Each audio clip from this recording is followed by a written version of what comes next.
Alright, welcome to AHL Season 5, Preseason Game 1. Playing here between Google Cardboard, Google B Team, and Mendeley, a UK-based company. We have Baconator, the red Zerg for Mendeley here, playing in the bottom left versus mayorhundred, the yellow Protoss, playing for Google Cardboard here on Daybreak, Ladder Edition. This playing is a little loud, so I'm actually going to lower this a little bit.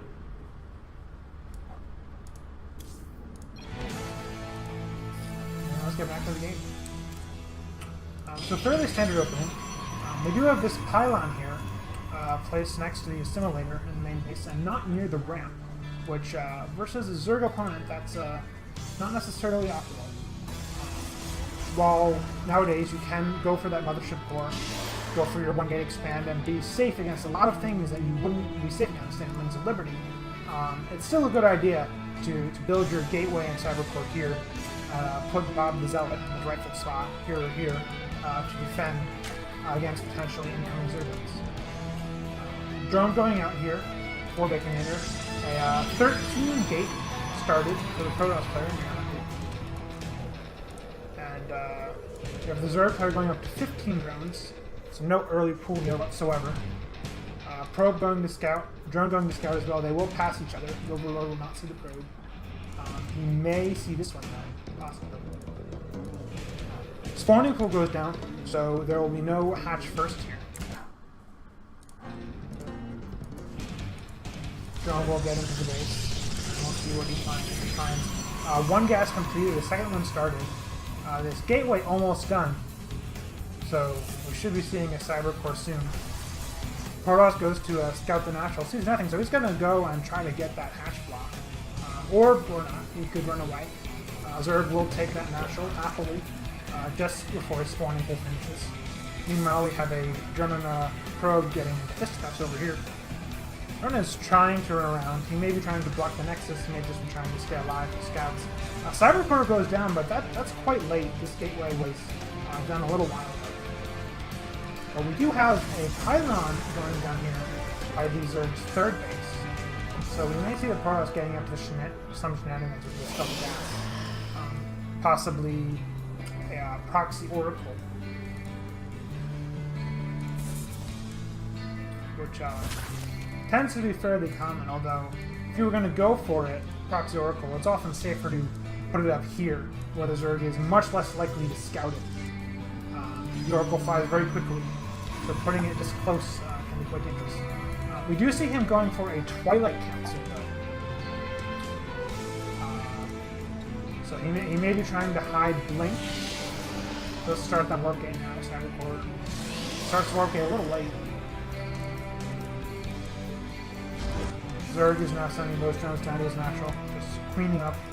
Index going, gas going, we should be starting speed somewhat soon. Our Protoss player is stockpiling the gas and burning through all of his melons. Got a single Zealot out here. We'll see what he does with this probe. I don't... Without any other gate... Without the minerals for gateways, I don't think he's going to be starting Blink anytime soon. He has this probe selected. Speed on the way from the Zerg. And there it goes. We have that Dark Shrine on the way. So we'll be a DT rush here, if slightly delayed. Single Stalker out to join this Zealot. There's a fair amount, there's a lack of defense here on the ramp. Zerg will be going for that Roach Worm, but had he chosen to flood Lings instead, he could have done a lot of damage here. 2 more gateways on the way, but Warp Gate is going to be done before then. Slightly misplaced Cargus, it seems. Dark Shrine about half done. Probe moving in, builds a pylon right next to this creature. There's nothing to defend it. This thing is dead. Queen's going to start going for it immediately. A drone goes right past it, goes towards the natural, and if he didn't see it before, he sees that Dark Shrine now. We're looking at his vision here. His Overlord's getting taken out in the main. But this drone that was going to build a hatchery has not managed to do so. Let's focus on the pylon. Is he gonna look at the Dark Shrine? He should. The Dark Shrine is done. Dark Templars could be warping in any second here.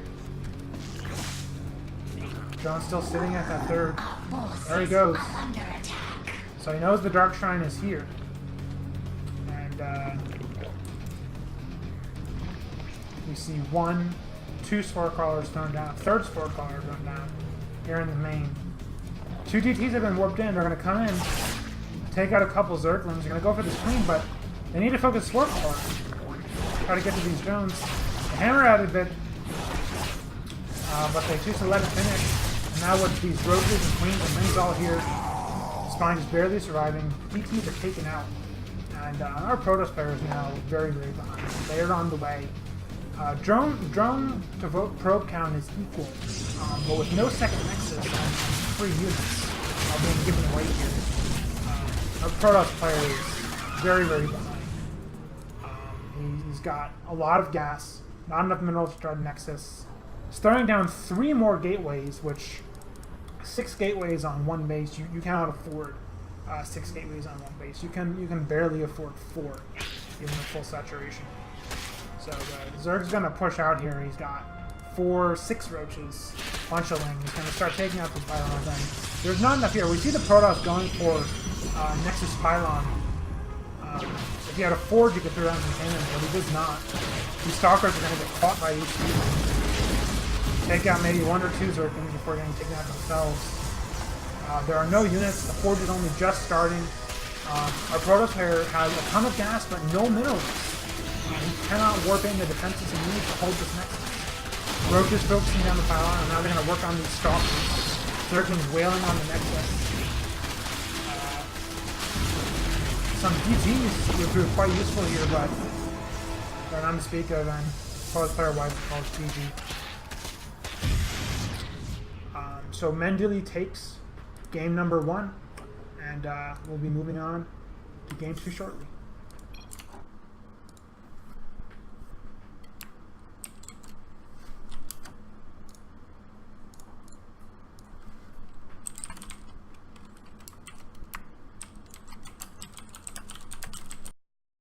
Here we go, game 2, and Google Cardboard versus Mendeley. Here on Xel'naga Caverns, we have Razzle, the red Zerg, for Mendeley, playing against Durin, the yellow Terran, for Google Cardboard. Playing here on a very old map. If you have not played since Wings of Liberty, you will still recognize this one from many seasons ago. This is Xel'naga Caverns. It is a very small 1v1 map. It is very aggressor favored. It is anti-defender. You can see here from the natural, which the Zerg so desperately needs to take that natural. There is not 1, 2, 3, but 4 entrances into the natural alone, including tasteless secret hallway here. I'm not sure why it was named after him, but it's got a bit of sight blocking brush here. So a common late game strategy for Zerg is to sneak banelings through this passage into the enemy natural, and for Terrans, sneaking in Hellions, all right, to get at the other player's natural is a common strategy. Protoss may proxy gate back here, as a lot of newer players fail to scout this location. This shrub kind of blocks your mind off of this area, so it's a common proxy location. But that, of course, leads to the contradiction that if some place is a good popular proxy location, well, then people are going to check out the proxies. It's a problem that shows up in first-person shooters often. If there's a location on the map that is considered a good sniper location, well, people are going to check that location all the time, which makes it less good. This drone is dead. He's been sealed in. This Marine is going to hunt him down and execute him summarily, I imagine. SCV going to make sure he doesn't turn into a hatchery or something similar. And we will see our Terran player follow up with a Reaper after that. Trying to get out, but he's got no hope. SV's knocked him out. Our third player did choose to go for a hatch first, followed by Sporting Pool. Sporting Pool is a little bit late, so it feels like a weird Sporting Pool. He will hide his Overlord down here. That will be taken out by either a Viking or Marines at some point. It will not be there forever. SCV going to scout, and a Reaper. Reaper is just spawned. That will now go join for a follow-up scout. SV looks like he's just going to confirm the existence of the natural. Chooses not to go up to the main ramp. Queen's building at both hatcheries. One in the main just about half done. Should be out and plenty of time to handle this obnoxious little jetpack dude, as he might be called. Overlord is running, not going in for a scout, which is odd. Reaper now will go in. Terran player going for command center, factory, second barracks. Reaper poking around, running from this queen. Seems like he just is content to get a scout. Will not take any pot shots at those drones. Natural is well kind of like this queen. He needs to run them. He's engaged in the queen with one Reaper, which is never really worth it. You want 2 to do damage and 3 to get the kill when it's Reapers versus a single queen. So he will retreat that Reaper home. Marines being made one by one out of these barracks. We have a tech lab here. So we're going to see some fast stim, potentially combat shield from our Terran player here. Second gas going down, engineering may going down. So we have a very late game approach to this matchup on this map. Zerg player is droning up. He's almost 10 drones, 10 workers ahead of his Terran opponent now, which with single orbital is kind of good. With double orbital, it's more even. Throws down a Baneling nest, speed halfway done. So his potential for aggression will be here soon. 5 more drones on the way, 8 Zerglings. Terran claiming his natural, is going to snipe this Overlord, and that's going to actually put a hard supply block on the Zerg. He's got 1 Overlord building without only bringing back the cap, so he needs to start a couple more. Baneling nest about halfway down, so there he goes, 2 more Overlords. Decent number of drones of his natural, not quite fully saturated yet. He may want to start thinking about a third, but on Xel'naga Caverns, again, this is an extremely aggressor-favored map with how open and close you are. So you may want to wait a while before trying to secure a third, or you could die very quickly if you build a base that you weren't meant to take.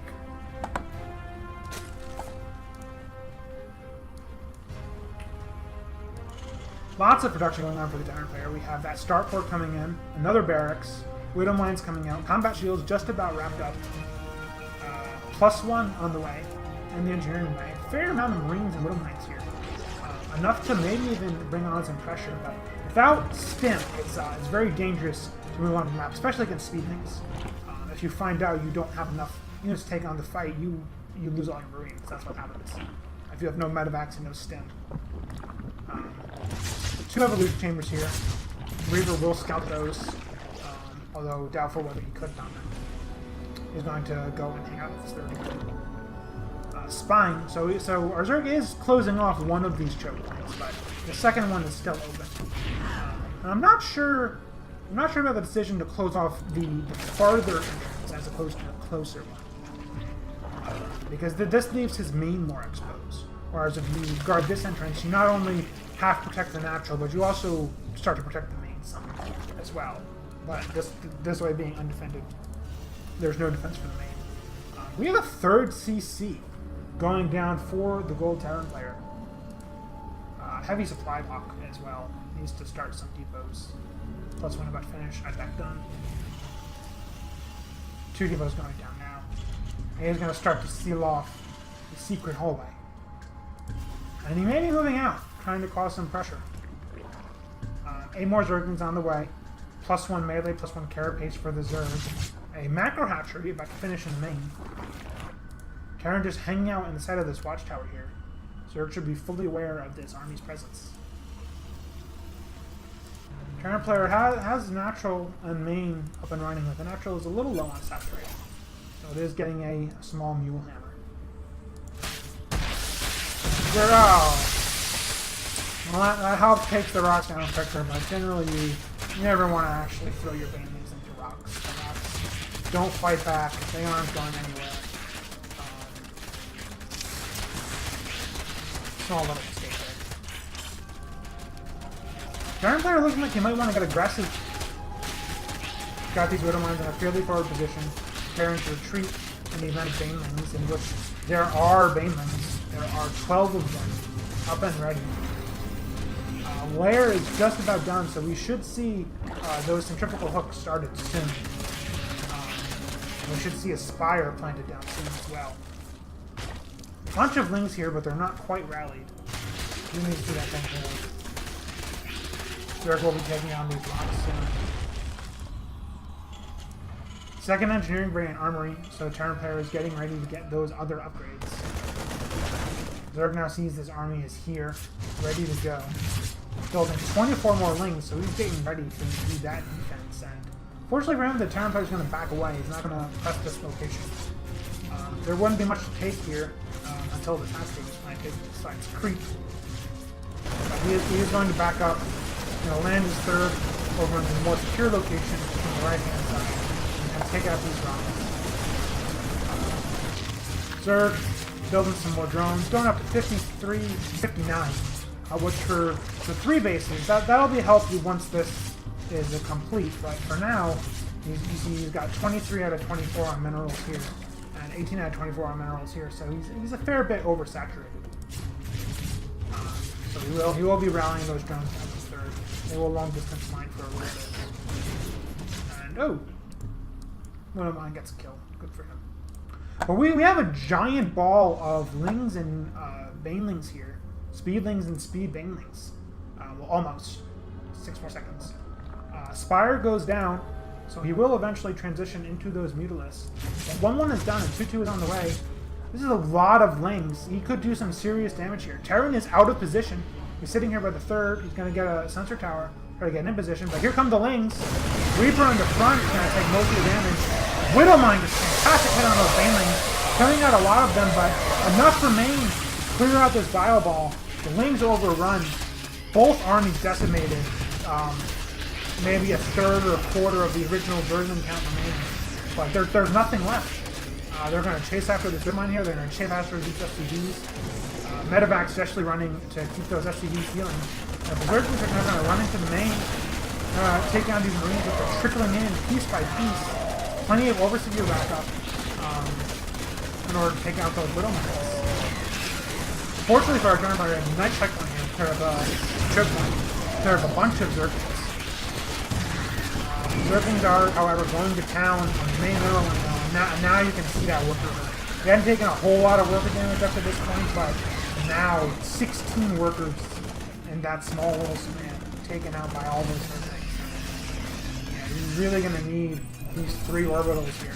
Very fortunate that Zerg hasn't attacked these. He could have with these Zerglings. He needs to save this orbital. The orbital is quiet.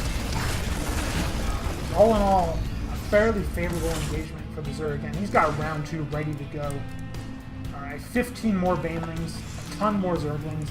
He's going to run in here. He's going to take a Widowmine head to head. That only clears out half the main Zerglings with further. It lifts up the orbital to say it, and they're going to run in again. But they're going to run straight into these 3 Widowmines. And that third one gets a huge Baneling hit.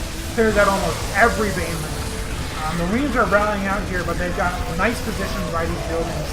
And he's going to clean up the rest of these Zerglings. There's medevac to every Marine here. 2 more on the way. And we see after that engagement, the army sizes have actually leveled out. That third Widowmine hit taking out, I don't know how many Banelings because it died. But it took out so many Banelings, and that was, I think, the Terran players' saving grace in that engagement. He's going on. He's going to build 3 more barracks. He needs to spend some of this money. See, both of those players are a little bit excited, not being entirely efficient there. More Zerglings rallying out. Mutalisks have now flopped out. How many Mutalisks do we have? We have 15 Mutalisks, and no turrets for the Terrans, so this could be quite problematic, but with this many medevacs and Marines and no Banelings, Zerg cannot engage. You cannot fight this many Marines. Their upgrades, we see the engineering grades are not active at the moment, but the Terrans have +2/+1. And the Zerg units, well, these are morphing.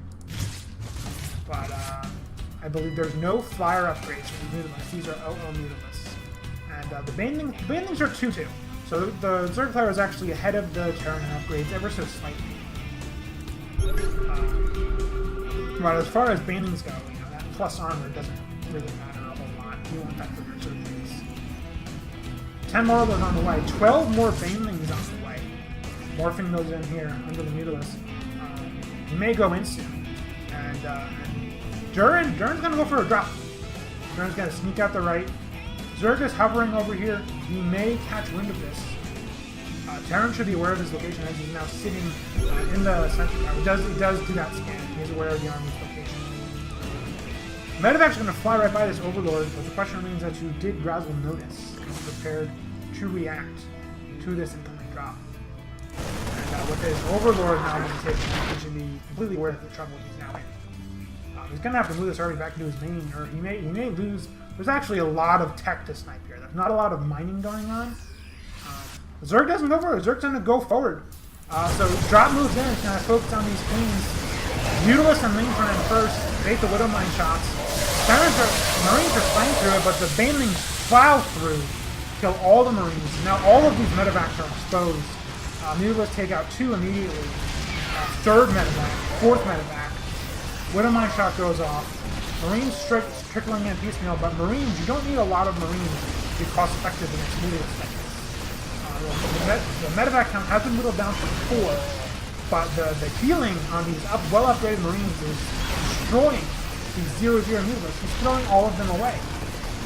And as we go back here, we see the drop retreating finally, but the Spire was taken out, the Baneling Nest was taken out, some number of drones was taken out as well. Did not catch how many. You would have seen it if you were paying attention over here, like me. Bunch more Zerglings. We'll see if he wants to move in. He might have enough against this Marine force, but not after that Widow Mine. He's gonna attack the Marines here, but the more Widow Mines coming out, that's good. Banelings coming in. Banelings coming in way too late. But with no splits from the Terran, he's gonna lose a lot more Marines. Overseers coming in much later to the party. Unfortunately, Overseers cannot kill Widow Mines. You can only see them. So these may be taken out anymore. 40 more Lings on the way, so Zerg's not stopping. He's just going to keep making Ling Baneling. Although without a Spire, no more Mutalists. And actually, has he remade this Baneling nest? What's the build structure? No, he has not. There is no Baneling nest here. This is a problem. He's making a ton of Lings, but without that AoE, you cannot engage this Marine ball. It's got a medevac for every Marine, which drastically, when they're even when they're in the open, bunch them together on a ball, each Marine is only going to be attacked by a few Zerglings. Apparently enough, though. I think that lift up may have been a little bit too early, they're trying to say. Some straggling Marines getting picked off here. Zerglings getting chased, but it's dangerous to keep going when there may be Widow Mines in the wake. Still no Hive, although plenty of money for it. Zerg charging forward, but he's going to take 2 middle line hits on this Zerg ball. He's just going to have to run away. More Marines streaming out, 9 at a time. +3, +2 on the way. And we have a second Infestation Pit and a Baneling Nest. So he needs the Baneling Nest. He doesn't need the second Infestation Pit, unfortunately, but he does need that Baneling Nest. All this time he's been going without Baneling Nest. Marines run here, get up against the rock, and those upgrades, that healing shreds through all of the Zerglings. And Zerg's in trouble. He's going to push now. He's going to push again. 11 more Marines on the way. This Marine production is incredible. These Mule Hammers powering this game tremendously. He cannot save this whole base. He's going to get taken out. He's going to charge in with the Zerglings, but with no AoE, they're just going to get shredded to pieces. You can see they didn't kill a single Marine. Widow Mine takes a pot shot on a single drone. And But the supplies now tell a brand new story. We've got 95 supplies for the Terran player versus 18 for the Zerg. This queen has been working on those bots forever. Unfortunately, it's going to be killed before it finishes the job. We have 15 Banelings on the way, but against a Marine Ball, this size is not even enough. Can they even get close enough? The ling cushion is so tiny. The Zerg player does get lucky in that the Terran player was focusing the hatchery at the time, so he actually kills a lot of bio in that attack. And that loses a bunch of his Zerglings to these Widow Mines here, which are happily taking long shots. Drop comes in the back here, and he's going to have to try to defend it. But the positioning is minimizing Zerg infrastructure quite a bit. 2 Banning hits will clear up a bunch of Marines, but not all of them.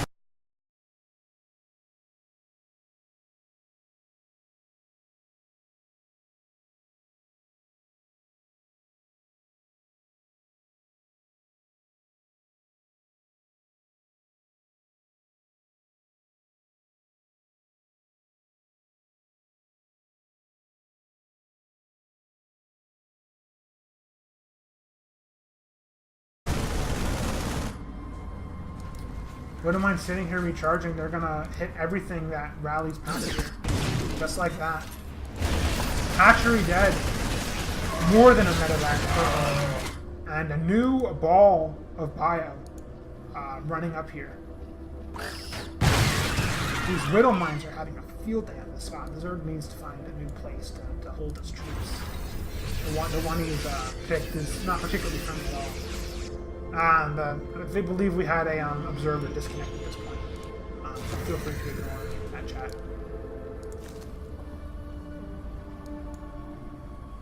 Terran player moving in. 102. How many medevacs have you got? You got 15 medevacs and 2 more on the way. So he's got 30 to 34 supplies medevacs here. He's gonna take out all these Banelings and going a little too close to the army. He's mining at the 4th, but that's it. 20 Morlings, drilling claws on the way. Terran player has been ransacked out of his natural for so long that he's still mining Hilltoy here with his SCVs. Should drop another Mulehammer soon. May finally find out. Terran player definitely spreading out, getting Widow Mines around, taking out more units over here, clearing out all that creep. And these Banelings are not even going to finish. He does run a little close to them, which is dangerous. Takes a hit, but again, with all these medevacs here, every single Marine is going to feel that this. More Zerg than the Banelings running in, but it's not enough. Widow Mine takes out most of the Zerglings. Banelings running from behind. They clear out a bunch of them, but most of the army still remains. 4th is under siege. This is it. This is the last bastion of hope for the Terran player, and there's one Zergling, one little Zergling that's trying to say otherwise, but it actually goes down, and that is GG. So a decent comeback by our Terran player. Our Zerg sitting on Ling Baneling for just a little too long, and you can see down here just how much army he lost. His Lings and Banelings, he lost twice as much as the Terran and some change. These Marines. Really pulling through with their cost efficiency. So that'll be it. That's game 2. The score is now 1-1. Google Cardboard versus Mendeley. We'll go on to game 3 in a bit.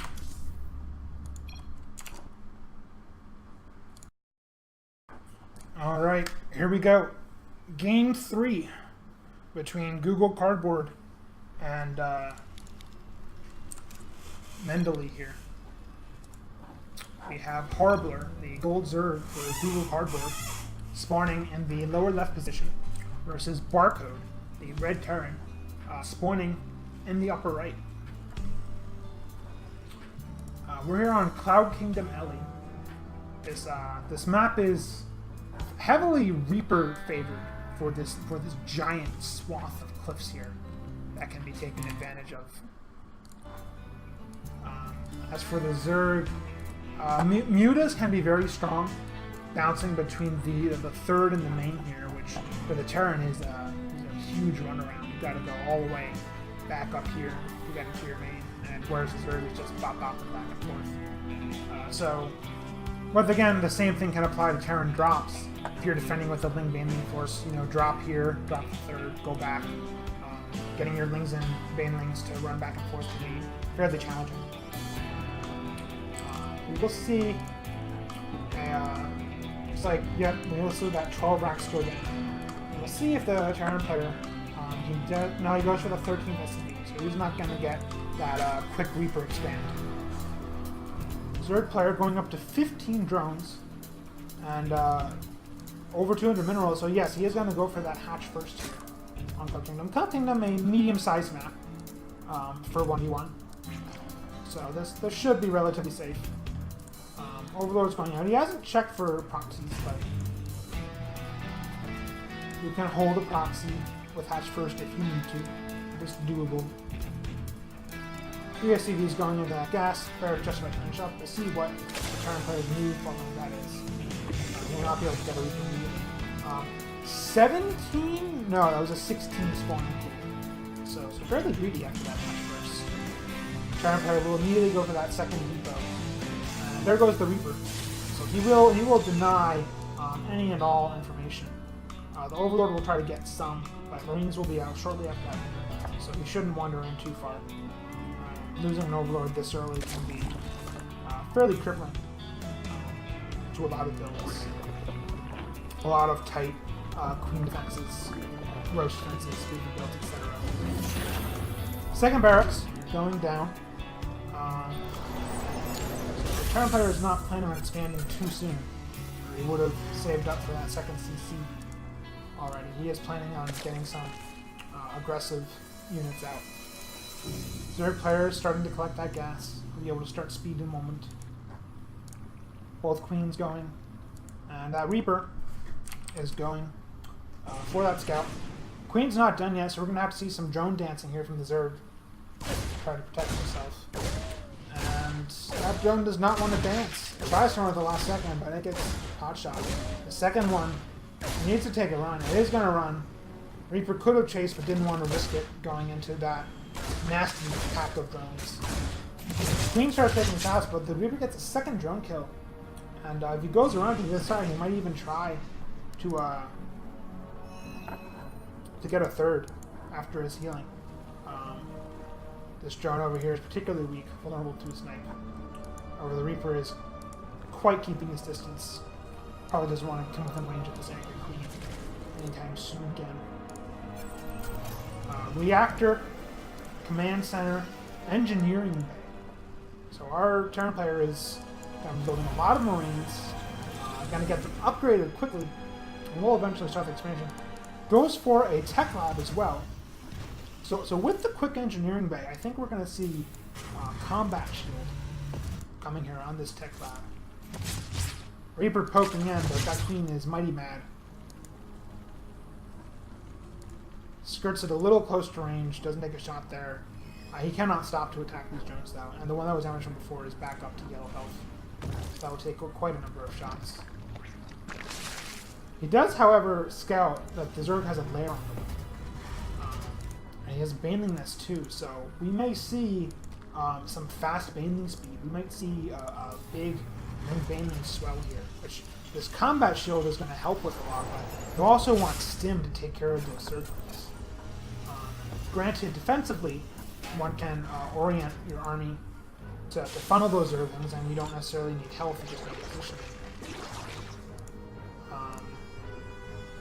That's going to be harder if he goes to take this natural Stim. Does have a factory on the way. Has that double gas going. Main a bit oversaturated. He started this command center a little late. It's not going to fly out for the moment or so. So he is overmining the main. +1 attack for the Marines on the way. Zerg starting on an extractor. He's taking the second extractor in his main. Lair is done. Scan goes down. See perfectly that the lair is in fact done. We have a lot of Zerglings here. But there's not much you can do with them at present. You can't run them up this ramp, that would be suicide. He could try to Baneling bust. But again, the Terran player is not skimping on his army here. He's got Marauders hanging out here. So Baneling bust is possible, but this Ling army is looking a little bit too small for that. Centrifugal Hooked is on the way, so Banelings will be the name of the game here. Command Center flying out, Bio moving down, looking to secure this natural expanse. Our Zerg player is building 12 Banelings, which the Reaper will see, so the Terran will know that something is coming. In fact, he's quite prepared for it. He leaves his Overlord with 6 health. The Zerg player may come in. The drone count in his natural is very low for this point in the game. There's no macro hatch, there's no third hatch. Our Zerg player is very much all in here. So we should see him attack soon. And here he goes. See how the counter player having Zergling's running first. Baneling's picking up, taking out a bunch of Marines. With the kite back, the Banelings is not as efficient as it could have been. 4 Banelings is not enough to take out a supply depot. And he will be forced to run those away. It's a single Zergling and Baneling that will last this middle one. It does get 3 kills that way before the Zergling dies. But only 3, and I have to favor the Terran here. Again, this natural is undersaturated. There's no third. There's no Evo Chamber. There's no Spire. It's just Ling Baneling. That's all he's got. And Terran is he's up to Starport, moving on to that reactor. He's got Stim, minute from completing, a little more than a minute. He's gonna start those double medevacs. He's gonna start tanks. Zergling's running in here though. I'm gonna be able to make something happen. The wall was not entirely closed. But the bio here with the Hellions, it's fairly decent here. Zerg does not want to engage though. That +1, that Stim and those medevacs. Well, Stim is not dead. Apparently just the Hellions, Marauders and Marines were enough to scare these Zerglings away. Difficult to see what is going on under there with the orbital lifted like that. But clearly it went in the Terran's favor. We do have that Spire starting, and we have this third base now on the way as well. Terran player immediately scanning this Spire. He's got a very nice wall here. Small bit of bio blocking up this entrance. No bunker, but that's fine. Marauders will hold the line quite well.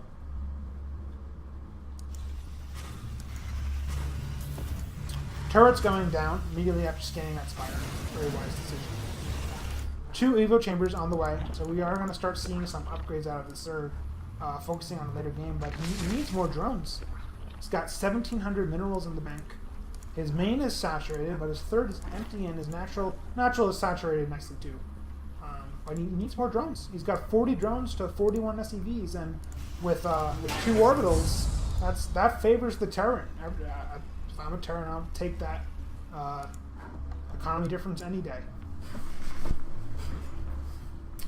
Concussive shells just about to complete. +1 armor, just over halfway done. We do have that tank sitting here. This factory appears to have used just the one.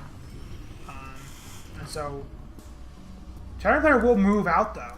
We'll rely just on this tank and whatever bio it produces for defense. Which could be scary because we have 10 Mutalisks on the way for our Zerg. But our Zerg also needs a way to deal with this bio, and with 21 Marines in this bio ball, Mutalisks will not defend. He does try to run by with these remaining advantages, but they're coming in piecemeal. They're crashing in front, but Baneling's crashing into the waters. A single tank shot clears out the rest. So not a good trade at all for the Zerg. Bio wall moving down again.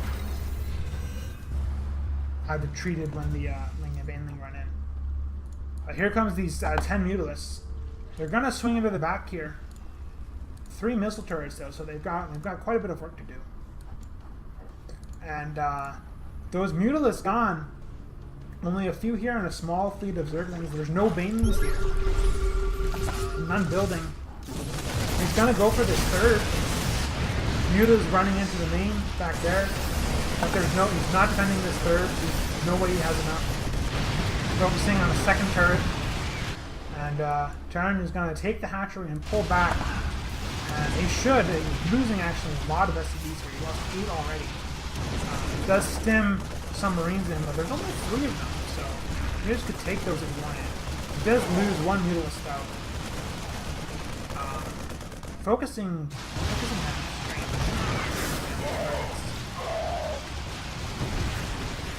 to take out a 10th SCV. Gotta focus down these Vikings, but then loses 2 Mutalisks. Has to run, only has 5 left.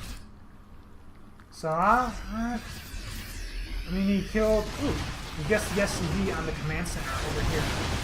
So that's pretty nice. He's gonna delay this for quite a while. Takes a few pot shots on the Vikings, but fortunately doesn't lose another Mutalisk. So those will go out and heal. Unless the Vikings find them, which they're actually getting pretty close to that. Zergling's going to run here and try to focus on this command center, but the bio is skimmed up and ready to go. Half the Zerglings die there. The rest do get the command center for no cancel, which is nice. But our Zerg player is he's losing a lot of army here. He's got 60 armor supply to 80. His Mutalisks are at 00. His Zergling are at 00. +1/+1 just starting now. But the Terran is at 1/1. So we're going to have 1/1 bio versus these 00 Lings, 00 Mutalisks in just a moment. Still hasn't rebuilt this third. So the Zerg's economy is not growing. He's done decent damage, but he's not expanding. And so I think the Zerg's efficient unit trading and macro might take this. Muta's flying in here, but there's 5. He runs. Makes absolutely the correct decision. Terran player doing it cheap. He's gonna move in. Bandling's starting, but that's late. These bandlings are way late. We'll see if he gets any of them in. Flies in the Mutalisk to stall. Most of the bandlings looks like they will morph in, but a bunch of them taken out, and you can see here the Marauders tanking most of that bandling damage, set up a wide arc, picking off half of them.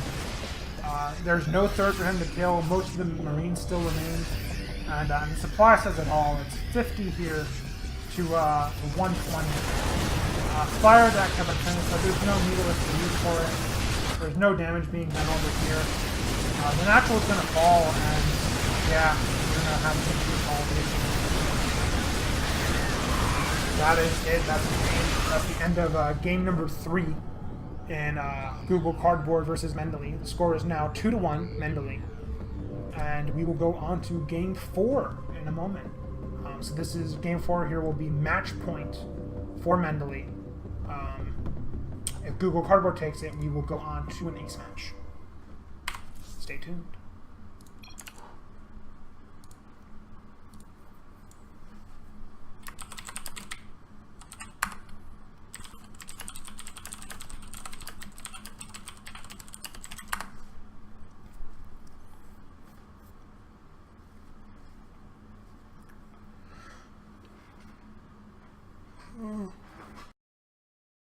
All right.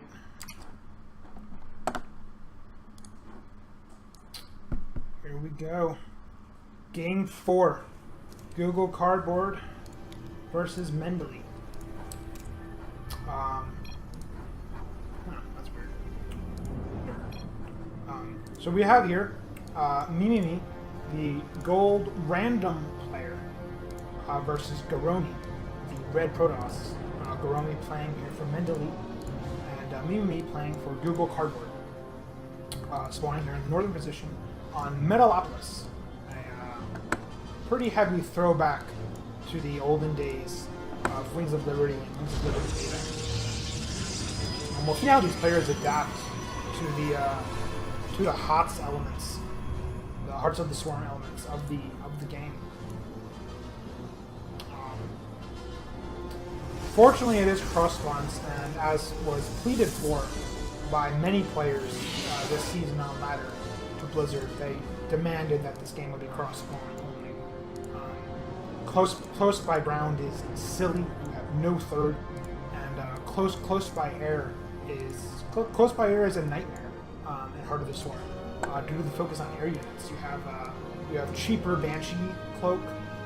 You have the Oracle, which is a marvelous worker killer. Something is wrong with my window. I can't mouse to the right. That's strange. Single red probe scouting. We'll hide up here. Just started his gateway, but quite late. This is actually a 14 gate versus the Mimimi's, I think, 12 or 13 gate. So if Mimimi decides to throw on some gateway pressure, he may be extremely successful. But it looks like Garomi is the one who wants to throw on some pressure, as he's throwing a pylon down here and he's letting it go. So he's not going to be proxying any buildings. He's simply wants the warp in available there. We'll see if Mimimi can ferret out what's going on. You will have seen the one gas late gateway. I'm not sure if he's going to read into the lack of pylon here. Cybercore just now starting. Cybercore over halfway done for Mimimi. Zealot chrono boosted out. Zealot building here for the red Protoss. We shall see Warp Gate getting out here. Another Zealot getting chrono boosted out. He's gonna have the gas for a mothership core any moment now. We'll see if he chooses to go with that, or perhaps with, say, a sentry or a stalker. Let's go with the mothership core. So he's gonna put on some pressure. He's gonna try to pressure this this late gateway, and he's heavily. Oh no! Oh no! So he's got a stalker building, chrono boosted even, but he's supply blocked. He is heavily supply blocked. So he's gonna move out with 2 zealots here, but with a mothership core available and no anti-air. This is actually really... This isn't going to do anything. He really wanted that Stalker. And it's only coming out now. And Garomi Stalker is just about out. So he's got no way to defend his mothership core here, as he has no anti-air. He's got no way to defend these zealots. Pushes in, but yeah, he quickly realizes that without his own Stalker, he can't engage his army. He's just not how to boost it. We do see Garomi going for a 4-gate, and we see Mimimi going for a Nexus off of 1 gateway, and he's just now building a Robo. This is not good. He needs to know that this 4-gate is coming. Warp gate is almost done. We're gonna see Garomi move out now. He doesn't see the proxy pylon. He hasn't seen the extra gateways. Going to retreat here. He will have enough for a photon overcharge, but that only buys you a minute against a 4th gate. And builds a 2nd gateway now, but he needs more. He needs more. His opponent is going to be building off of 4 gateways here. Fortunately for Mimimi, he is supply blocked, only able to warp in 2 of them at the moment. So he's going to be forced to delay his push a little longer. But with a single Robo and 2 gateways versus 4 gateways, he's not going to be able to keep up in production with his opponent. He's got 5 more workers. He's got more economy. He has an observer, no Immortal to start. So he's going to see this attack coming, but does it even matter at this point? Pylon is already here. He's going to have to retreat. Throws down that photon overcharge, closes the mothership core. That may in fact be beneficial. As when you build a new mothership core, it starts with 50 energy, and depending on how low your mothership core's energy was, it may actually be faster to build new mothership core to get that energy. But Garomi doesn't care. He's pushing in. He's tanking the Nexus. Gets the 2nd mothership core. He's cleaning up probes. Probes for engagement without the army. The Nexus cannon is going to town. But he's losing all of his army. Warping in some additional stalkers. Got an Immortal building, but again, only 2 gateways. Now, even on probes with the Tony, but he's even on probes, with 2 gateways versus 4. And there's not enough firepower. Stalker taken out first. Immortal going down next. It's just probes versus stalkers. mothership core, and the probes are popping. And that's it. There's no DTs, nothing. GG is called. And that's it. Mendeley takes the series 3-1. With very convincing barreling down towards the random Protoss mimimi up here in the top corner. So that's it. That's the end of round 1. These are preseason matches, so the points don't matter. This is more just for fleshing out the flow for these types of things. Getting the match set up, getting the players ready, choosing the maps, all of that kind of stuff. So we'll have preseason match 2 next week. The matchup will be announced shortly and cast next Sunday. And then after that, we're on break for Christmas until the regular season begins. So, thanks for coming, thanks for watching, thanks for playing, thanks for listening, and we'll see you next time.